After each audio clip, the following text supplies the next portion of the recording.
Hello everyone, blogs with आशा में आपका स्वागत है। तो मैं आ चुकी हूँ फिर से। आप सभी स्वस्थ होंगे, मस्त होंगे, अपने घरों में व्यस्त होंगे। और जैसे कि मैं चल रही हूँ और देखिए, कल इतनी आंधी बारिश आ रही थी, बहुत ही ज़्यादा। बारिश तो नहीं थी, आंधी ज़्यादा थी। बारिश तो 2-4 ही बूंदें आती हैं, जो कि पहले बहुत सारी मिट्टी हो जाती है घर में, और फिर उसके बाद वो बूंदें पड़ जाती हैं, तो फिर उससे और ज़्यादा गंदा लगता है। तो इसीलिए मैंने सुबह से ब्लॉग की स्टार्टिंग नहीं की थी कल। और मैं सुबह का क्या ब्लॉग बनाती, सुबह तो बस यही था कि काम वाम निपटाने के बाद पूरा दिन मेरा साफ़ सफाई में झाड़ू लगाना और डस्टिंग करना और पोछा लगाना, धोना, बस यही था पूरे दिन। ऊपर से नीचे तक मुझे ऐसे ही लग गया, क्योंकि जब तक घर क्लीन ना हो जाए मुझे ऐसा लगता है ये मिट्टी मेरे ऊपर ही रखी है। तो इसीलिए मुझे ब्लॉग बनाने का बिल्कुल भी वक्त नहीं मिला। अगर मैं ब्लॉग बनाती तो ये समझ लीजिए बिल्कुल भी ऐसा लग रहा था कि हाँ, मतलब पानी पीने के लिए भी मुझे इतना टाइम निकालना पड़ रहा था। तो इसीलिए मैंने ब्लॉग नहीं बनाया। और आज के ब्लॉग की स्टार्टिंग में लगभग दोपहर से कर रही हूँ इसकी। तो मैंने ब्लॉग लगभग मैंने 4 बजे से स्टार्ट किया था, क्योंकि मैं 2 बजे के लगभग सारे काम से फिनिश कर दिया था, सारा घर चमका दिया था। चमकाने के बाद फिर मैं बहुत थकान हो गई थी। फिर उसके बाद ऐसे तैसे करके मैं नहाई, और नहाने के बाद फिर मेरा मन किया कि अब चाय बना ली जाए, क्योंकि देखिए सुबह से शाम तक इतनी थकान हो गई थी, बहुत ही ज़्यादा। और शाम को एक चाय तो बनती ही है। और फिर चाय पीने के बाद फिर मैं चली गई ऊपर, जो कि मैंने थोड़ा सा काम किया था, तो थोड़ा कचरा सा हो गया था। तो मैंने सोचा चलिए झाड़ू मार देते हैं, क्योंकि सुबह से तो घर में लग रही हूँ, और जब वो फिर उससे गंदा दिखने लगे तो और मेरी मेहनत बिल्कुल बेकार चली जाएगी। तो इसीलिए मैं थोड़ा सा जो क्लीन गंदगी फैल गई थी उसे साफ़ कर रही थी। और साफ़ करने के बाद जो कूड़ा करकट था उसे डस्टबिन वगैरह में डालकर तो फिर मैंने उठा ली है बाल्टी, और बाल्टी लेकर चलते हैं ऊपर। और आज मैं बहुत ही खास काम करने जा रही हूँ, जो कि हमारे साथ साथ हमारी प्रकृति को भी हमारी बहुत ज़रूरत रहती है। देखिए, हमको तो है ही प्रकृति की ज़रूरत, और प्रकृति को भी हमारी ज़रूरत होती है।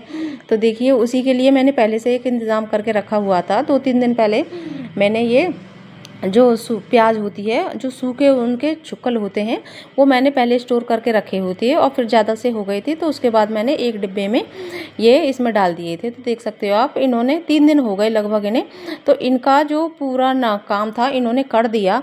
और करने के बाद वैसे तो मैं चलनी वगैरह से छान लेती हूँ, मैंने सोचा चलिए ऐसे ही इसे छान लेती हूँ। चलनी मेरी नीचे रखी हुई थी, नीचे वाली बालकनी में। तो ये एक बाल्टी में मैंने ये इतना लगभग 1 लीटर पानी निकल आया है। और निकलने के बाद जो इसमें छुक्कल रह गए हैं, इसमें मैंने 1 मग्गा पानी और डालकर जो कुछ पौधे हैं उनमें डाल दिया है। ये ऊपर वाले आउटडोर प्लांट है मेरे, अनार वगैरह के हैं, और कुछ मेरी बेलें हैं। अब देखिए, इसमें मैंने लगभग 5 से 6 लीटर 5 लीटर पानी डाला है, और 1 लीटर था मेरा जो लिक्विड था ना उसका, प्याज का। अब मैं इसमें एक स्पेशल चीज़ ऐड करूँगी, जिससे कि हमारे पौधे और अच्छे हो जाएंगे। इसमें मैंने लगभग 1 चम्मच हल्दी डाल दी है, और जिससे कि हमारे, क्योंकि गर्मियों में काफ़ी सारे वो कीड़े पनपते हैं, तो वो कीड़े घर में भी आ जाते हैं। तो इसीलिए मैंने इसमें हल्दी का ऐड किया है। अब थोड़ी देर, क्योंकि टंकी का पानी काफ़ी गर्म था, और गर्म होने के बाद मैंने थोड़ी देर वो रख दिया था, और थोड़ी देर मैं बैठ गई थी ऊपर, क्योंकि एक और मुझे फर्टिलाइज़र तैयार करना था। तो मेरा बेटा केला खा रहा था 2, तो मैंने 2 केले काट के डाल दिए, और इसे एक ये मिट्टी का वो गमला टूटा हुआ है तो उससे मैंने ढक दिया है। और 2-3 दिन बाद इसका भी यूज़ करूँगी, इसका भी बताऊँगी। तो देखिए, ये अनार छोटे छोटे छिटकने लगे हैं। और देखिए, वैसे तो अनार सारे गिर जाते हैं या तो बंदर तोड़ जाते हैं, पर ये अब लग रहा है कि अब के तो मुझे अनार दे के ही मानेंगे। तो देखिए, इतनी देर में पानी ठंडा हो चुका है। तो अब मैं आ चुकी हूँ नीचे वाली बालकनी में। अब नीचे वाली जो बालकनी है उसमें मैंने काफ़ी सारे प्लांट रखे हुए हैं, क्योंकि ऊपर लगभग पूरे 12 से 13 घंटे की धूप मिलती थी, तो इसीलिए पौधे एकदम से बेकार हो जाते थे। और सुबह शाम पानी देने के बाद भी ये बिल्कुल पीले पड़ रहे थे। तो इसीलिए मुझे नीचे वाली बालकनी में लेकर आना पड़ा। और यहाँ पर नीचे वाली बालकनी में लगभग 3 से 4 घंटे ही धूप आती है, ज़्यादा नहीं आती। 12 बजे के बाद ही आती है, लगभग 3 घंटे की धूप आती है। तो ऐसी गर्मी में 3 घंटे की धूप काफ़ी रहती है पौधों के लिए, जो फूल वाले पौधे हैं। तो मेरे मोगरा के प्लांट्स हैं, और वैसे भी इंडोर प्लांट हैं और आउटडोर भी हैं, यहाँ पे मैंने सभी रखे हुए हैं। तो सभी में मैं थोड़ा थोड़ा थोड़ा ये डाल दूंगी फर्टिलाइज़र, और जो कि ये बहुत ही शक्तिशाली फर्टिलाइज़र माना जाता है गर्मियों में। जैसे हम लोगों के लिए जूस ज़रूरी होता है, उसी तरीके से इन पौधों के लिए ये वाला फर्टिलाइज़र तो बहुत ही ज़रूरी होता है, जो कि इनको सूखने नहीं देता।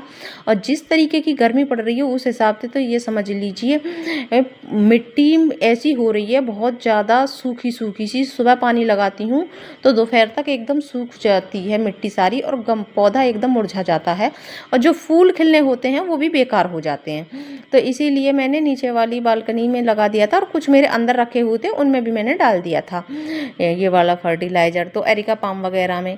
और मैंने कुछ पौधों में नहीं डाला था, जैसे कि एलोवेरा वगैरह हैं, क्योंकि ये बिना फर्टिलाइज़र के बड़े अच्छे से चल जाते हैं, बस इनको पानी की ज़रूरत होती है। और देखिए ये है मेरा हाइब्रिड गुड़हल है, जो कि येलो कलर का है, और इस पर इतनी सारी कलियाँ आ रही थी, क्योंकि 2-3 दिन पहले मैंने इस पर फर्टिलाइज़र दिया था, 4 दिन पहले। अब मैंने फिर से दिया तो बहुत सारी कलियाँ आ रही थी, और फूल खिलेंगे तो इसीलिए वो बेकार ना हो जाए पौधा, इसीलिए मुझे देना पड़ा। अब फिर मैं आ चुकी थी नीचे, तो देखिए शाम हो चुकी थी काफ़ी, तो ना अब मुझे रात को खाने की तैयारी करनी थी, तो मैंने बनाऊंगी कढ़ी चावल और कुछ रोटियां। तो उसके लिए मैं पहले पकौड़ी बना रही हूँ। तो मैंने वैसे तो मैं खाली बेसन की ही बना देती हूँ जब कढ़ी में डालती हूँ, और इधर मैंने ये कढ़ी वाला बैटर तैयार करके रखा हुआ है, और एक तरफ मैं पकौड़ियाँ सेक रही हूँ। ये मैंने आलू की छोटी छोटे चॉप करके जब उसकी पकौड़ियाँ बनाई हैं, क्योंकि आलू की पकौड़ियाँ भी काफ़ी अच्छी लगती हैं कढ़ी में। तो देखिए अब कुछ बच्चे खा लेंगे और कुछ मैं इसमें डाल दूंगी, क्योंकि मैंने खाने के पर्पज़ से ही बनाई थी, और फिर मैंने कुछ बचा ली थी जो कि मैं कढ़ी में इसे ऐड कर दूंगी। तो अब बच्चे जब बनाती हूँ मैं पकौड़ियाँ तो कढ़ी के लिए, तो मैं बच्चों के लिए ज़रूर बनाती हूँ। तो उनके लिए मैंने एक प्लेट एक राउंड निकाल कर दे दिया था, अब मैं बनाऊँगी कढ़ी के लिए। अब इसी तरीके से ये पकौड़ियाँ निकल जाएंगी, तो ये धीरे धीरे मंदी मंदी आँच पर मैंने इन्हें सेक दिया है। और क्योंकि आलू है, और ये आलू की पकौड़ियाँ जब हम कढ़ी में खाते हैं तो अच्छा टेस्ट आता है, और आप कभी भी देखना डालकर बनाना तो आपको अच्छा टेस्ट आएगा। और देखिए एक बात कहना चाहूँगी, अगर आपको थोड़ी भी मेरी वीडियो पसंद आती हो तो प्लीज़ चैनल को सब्सक्राइब करें और लाइक करें और कमेंट करें, और अगर आप नए हैं तो सब्सक्राइब ज़रूर करें, फिर उसके बाद प्यारा सा कमेंट लिख भेजें। तो देखिए अब मेरे इसमें पकौड़ियों में तेल ज़्यादा था कढ़ाई में, तो मैंने एक चमचे से निकाल कर अलग रख लिया था, क्योंकि देखिए कढ़ी में ज़्यादा ऑयल अच्छा नहीं होता है। पकौड़ियाँ तो ज़्यादा तेल में सिक जाती हैं, पर कढ़ी के लिए मैं इसी में ही कढ़ी छौंकूँगी, तो इसीलिए मैंने तेल अलग निकाल लिया था। जितना ही तेल छोड़ा था मैंने, इतना जितने में मुझे कढ़ी बनानी है, छौंक लगाना है। तो अब मैंने जीरा डाल दिया है, और लहसुन की कलियाँ डाल दी है, और मेथी दाना डाल दिया है। अब ये हल्का सा गोल्डन होने तक अब हम इसमें प्याज डालेंगे। और हींग मेरे पास है नहीं, ख़त्म हो गई है, और जब मैं बाज़ार जाती हूँ तो मुझे थोड़ा सा ध्यान भी नहीं रहता है, और कई बार वैसे तो सोच कर जाती हूँ पर वहाँ पर जाकर भूल जाती हूँ। तो इसीलिए जब मैं बनाती हूँ कढ़ी वगैरह दाल वगैरह, जब भी मुझे हींग का ध्यान आता है, तो इसीलिए मैं हींग नहीं डाल पाई, क्योंकि हींग से बड़ा अच्छा टेस्ट आता है और खुशबू भी बड़ी अच्छी आती है। तो अब इसमें मैं ये बैटर जो तैयार करके रखा हुआ था ये मैंने डाल दिया है। इसमें मिर्ची और हल्दी मैंने पहले ही ऐड करके रख ली थी, और ये मेरी घर की खट्टी छाछ थी, बहुत ज़्यादा छाछ काफ़ी खट्टी हो चुकी थी, तो खट्टी छाछ की कढ़ी बहुत ही अच्छी टेस्टी बनती है। अब इधर मैंने कढ़ी को पका दिया था, बन रही थी, उबाल भी आ चुका था, तो फिर मैंने सोचा चलिए अब चावलों की तैयारी कर दी जाए। अब मैं कुकर चढ़ा दिया है, ये छोटा वाला कुकर है, इसमें मैंने चावल चढ़ा दिए हैं। और क्योंकि कुछ मैं रोटियां भी बनाऊंगी और कुछ चावल भी बनाऊंगी, तो इसीलिए मैंने थोड़े ही चावल लिए हैं, एक छोटा गिलास, और हमारे लिए इतना ही बहुत रहेगा। और देखिए खाली चावल ही चावल खाते हैं तो उस थोड़ा सा ऐसा है कि पूरा हमें पोषण तत्व मिल नहीं पाता, तो इसीलिए मैं एक रोटी ज़रूर ऐड करती हूँ। और दाल अगर बनाती हूँ तो तब उसमें रोटी थोड़ा सा मैं नहीं ऐड कर पाती, पर जब कढ़ी के साथ बनाते हैं चावल तो उसमें रोटियां ऐड ज़रूर करती हूँ मैं। अब देखिए अब इसमें मैंने ये बिना ढक्का रबड़ चढ़ा ही कुकर लगा दिया है, जिससे कि ना ये जल्दी ही बन जाएंगे। ये और वैरायटी के चावल हैं, मैं लेकर आई थी, तो ये न बहुत फटाफट से बन जाते हैं, इसीलिए मैंने रबड़ नहीं चढ़ाई थी, ये जल्दी बन जाएंगे।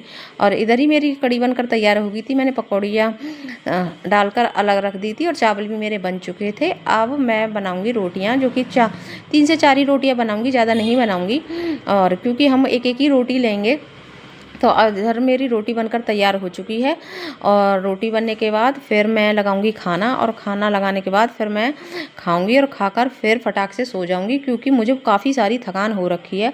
और देखिए ये तो मेरा 4 बजे का ही ब्लॉग है। 4 बजे से पहले तो मैं इतनी बिजी थी बहुत ज़्यादा। तो लीजिए आपके लिए बनकर हो गई कढ़ी चावल और रोटी, बहुत ही हेल्दी सी थाली तैयार, और जो कि गर्मियों में मुझे सबसे फेवरेट थाली है ये मेरी। तो चलिए मिलते हैं अगले ब्लॉग में, बाय बाय।